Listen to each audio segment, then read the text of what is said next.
Assalamualaikum semuanya, selamat datang di Bisik Malam. Terima kasih buat kawan-kawan yang udah pada mampir ke channel ini. Pada kesempatan kali ini ada satu cerita dari Kang Nanto di wilayah Depok. Kang Nanto ini menceritakan satu peristiwa yang pernah dialaminya di tahun 2006. Waktu itu Kang Nanto baru putus sama pacarnya. Jadi dia perlu tempat buat nenangin diri.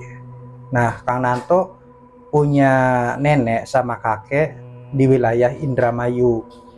Wilayah Indramayunya ini masih di area perkampungan, nuansanya masih alami. Jadi kalau buat nenangin diri, kayaknya lokasinya tuh pas, lokasinya tuh enak, sekalian ya mau ngunjungin kakek sama nenek. Akhirnya Kang Nanto pun berangkat ke Indramayu.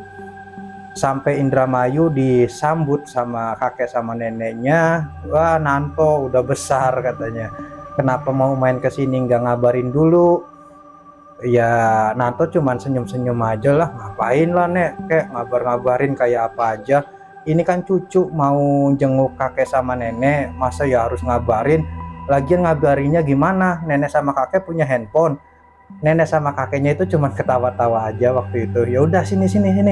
Udah makan belum kata neneknya. Oh belum nek. Ya udah makan sini. Nah di situ makan segala macam. Memang lokasinya nih enak, enak banget kata Kang Nanto buat istirahat, buat nenangin pikiran, buat ngelupain mantan. Jadi ya enak di situ. Terus ya malamnya sempet ngopi-ngopi di halaman rumah. Ada tetangga-tetangga pada mampir, pada nanyain, Nanto toh Mas sama Bapak gimana kabarnya? Alhamdulillah itu Wak masih jualan di Jakarta. Oh di Jakarta, terus di Depok ya jualannya di Jakarta, rumahnya di Depok katanya kayak gitu. Oh jadi bolak-balik, iya bolak-balik tapi deket naik kereta. Oh ya syukurlah kalau kayak gitu. Nah sampai kurang lebih jam setengah 11 tetangga pun mulai pada bubar, pada pulang ke rumahnya satu-satu. Kang Nanto tuh tinggal sendirian di situ. Sendirian ngambil laptop, buka-buka foto kenangan dia sama mantannya dulu.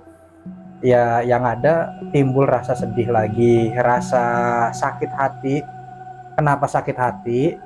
Menurut Kang Nanto, dia itu dikhianati, diselingkuhi sama mantannya, makanya gimana caranya aku harus bisa ngelupain dia. Nah kayak gitu, scroll foto-foto di laptop sampai akhirnya ya kalau kayak gini aku nggak bakal bisa move on.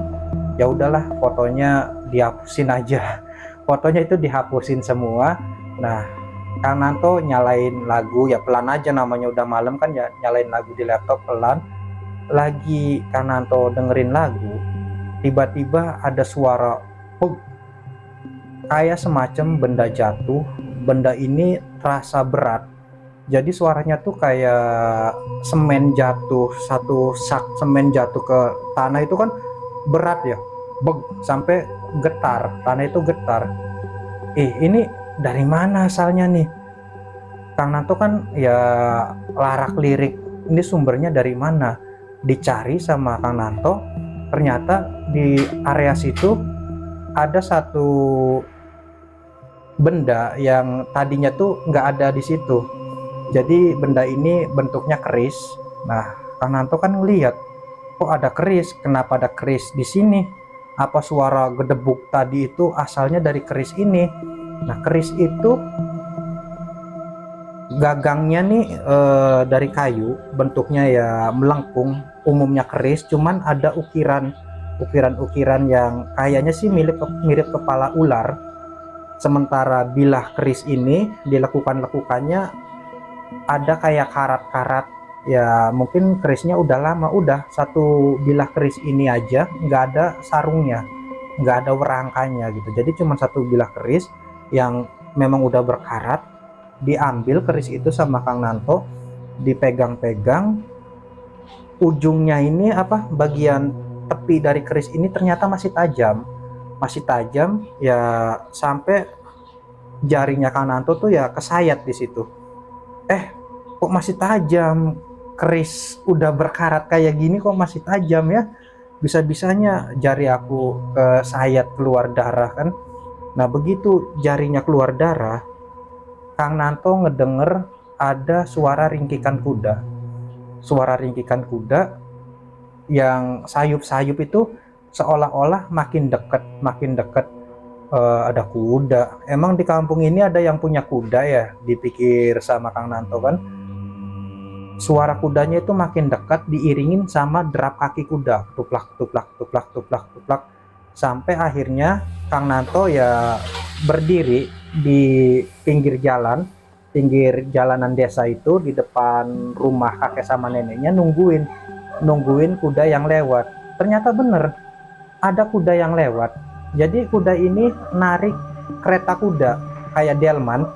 Nah cuman yang bikin aneh, kereta kuda ini nggak ada kusirnya. Jadi dia tuh jalan sendiri, tuplak tuplak tuplak, narik ya kereta kuda. Di dalam kereta kuda itu kan ada yang naik, ada penumpangnya. Nah Kang Nanto lihat penumpangnya ini seorang putri yang pakaiannya itu kayak film-film pendekar zaman dulu, warnanya hijau, rambutnya disanggul, ada bunga kantil yang ke bagian dadanya itu, kayak pengantin lah, kayak gitu gampangannya tuh. Nah lewat lewat situ depan rumah Kang Nanto, lewat jalanan desa. Kang Nanto kan ngeliatin ya, ini siapa, kenapa dia lewat sini. Terus wanginya itu wangi kembang lewat depan Kang Nanto, lewatin jalan desa itu. Kang Nanto ngeliatin sampai ya sosok itu nggak kelihatan lagi. Itu orang atau bukan ya, itu setan apa orang, kata Nanto nih.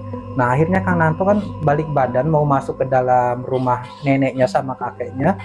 Alangkah kagetnya Kang Nanto begitu dia balik badan, ternyata kereta kuda yang tadi lewat melintas di depannya di jalan desa itu, sekarang udah lagi berdiri di hadapan Kang Nanto. Jadi kereta kudanya ya sama ratunya yang naik kereta kuda itu udah ada di situ. Sosok ratu ini nunduk, cuman pas Kang Nanto ngeliat ya si ratu ini perlahan dia mulai mendongakkan kepalanya pelan-pelan. Nah ngelihat ke arah Kang Nanto sambil ngomongnya sebenarnya pakai bahasa Indramayu, cuman kalau ditranslate ke bahasa Indonesia kurang lebih artinya, apa kamu lihat-lihat, sini kerisnya balikin, itu punya aku. Ngomongnya kayak gitu. Kang Nanto kan ya memang lagi megang keris yang tadi dia nemu itu. Ya memang gak ada maksud buat milikin keris ini, orang keris nemu ya aku ambil, gak ada niat buat nyimpen. Kalau memang mau diambil dalam hati Kang Nanto ya udah. Jadi Kang Nanto menyodorkan keris itu. Nah secepat kilat, yang tadinya si putri ini lagi duduk di kereta kuda tiba-tiba udah berdiri di hadapan Kang Nanto. Set, terus kerisnya itu diambil, direbut ya. Kang Nanto cuman diem aja. Sosok putri ini balik lagi ke kereta kudanya, duduk lagi, terus kudanya meringkik. Nah kudanya melaju ini seolah-olah mau nabrak Kang Nanto. Nah Kang Nanto kan minggir, ngehindar supaya jangan ketabrak sama kuda. Anehnya di depan halaman neneknya kan ada pagar dari bambu. Ini pagar ini seolah-olah ditabrak sama kereta kuda. Jadi seolah-olah itu ditabrak, cuman nggak rusak. Yang ada kudanya ini sama kereta kudanya nembus pagar bambu. Nah jadi itu ketembus, bles aja ketembus. Habis itu ya ke arah jalan, ya melaju lagi, ketuprak cepet, udah nggak kelihatan lagi karena ketakutan. Jadi Kang Nanto kan lari ke dalam ya, langsung masuk ke kamar, selimutan. Badan Kang Nanto menggigil malam itu, menggigil ketakutan, nggak bisa tidur setelah sholat subuh. Nah setelah sholat subuh ini baru bisa tidur. Jam-jam 8 pagi Kang Nanto bangun, kepalanya masih pusing, badannya nggak enak kayak orang sakit. Nah pagi itu Kang Nanto memutuskan buat balik lagi ke Depok. Kata Kang Nanto, ya Nek, Nanto mau balik lagi ke Depok. Lo baru datang kok mau balik lagi, nanti dulu ya, istirahat dulu, jalan-jalan dulu, nginep lah semalam 2 malam lagi, ngapain buru-buru. Enggak Nek, kayak ada ini kerjaan, kata Nanto, ada kerjaan gak bisa ditinggal, mendadak tadi malam ditelepon, jadi Nanto harus balik ke Depok. Itu alasan Kang Nanto, padahal dia ketakutan di situ. Ya udahlah kalau kayak gitu ya, nenek sama kakek nggak bisa nahan-nahan, ya hati-hati di jalan ya Nek kek. Nah akhirnya kan Kang Nanto ya salaman, cium tangan kakek sama nenek. Kang Nanto balik lagi ke Depok. Sesampainya di Depok, Kang Nanto yang ngeluarin tasnya mau ngerapihin baju yang tadinya dibawa ke kampung, mau disusun ke lemari. Aneh, jadi di bawah kemeja Kang Nanto di situ ketemu sebilah keris yang tadi malam dipegang sama Kang Nanto, diminta sama ya putri yang pakai baju hijau terus dibawa pergi. Kenapa sekarang kerisnya ada di dalam tasnya Kang Nanto? Kok ada di sini kerisnya?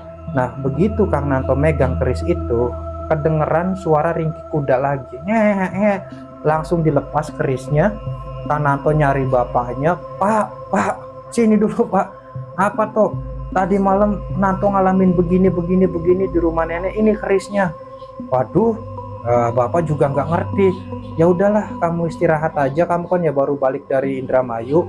Udah kamu istirahat, biar bapak yang balik ke kampung ya nganterin keris ini ke rumah kakek sama nenek. Jadi bapaknya Kang Nanto yang balik ke Indramayu, keris itu dibawa sama bapaknya, nggak tahu apa yang terjadi. Cuman kalau ditanya sama Kang Nanto, keris itu udah dibalikin ke tempat semestinya, ke tempat asalnya. Ceritanya pun ya selesai sampai situ. Terima kasih buat teman-teman yang udah dengerin cerita ini. Kalau Mang Asep membawakan cerita ini banyak kesalahan, banyak kata-kata yang kurang enak didengerin, mohon maaf yang sebesar-besarnya. Sampai ketemu lagi di video selanjutnya. Saya Mang Asep pamit undur diri. Assalamualaikum.